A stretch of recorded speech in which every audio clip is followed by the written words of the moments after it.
কথায় বলতে গেলে ঠেকুয়া হচ্ছে লোক। তো আমাদের বাড়িতে ভাবেন হঠাৎ করে ঠেকুয়া কি করে এলো এই সময়। এবার দেখিয়ে দিই মামি আমাদের জন্য কি কি পাঠিয়েছে। তো এখানে আছে ঠেকুয়া, কলা আর আপেল, শশা। মা কি বলবে?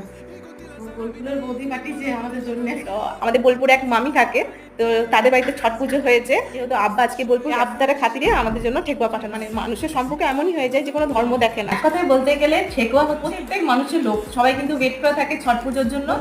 রিকোয়েস্ট করা হয় যে প্লিজ আমাদের জন্য একটু ঠেকুয়া নিয়ে আসিস। দেখে দু রকমের ঠেকুয়া আছে, এইটা মনে হয় গুড়ের ঠেকুয়া, আর এটা যেটা চিনি আরো অনেক ড্রাই ফ্রুটস দিয়ে করে, আমার ঠিক জানা নেই, নারকেল আরে অনেক কিছু দেয় এর মধ্যে।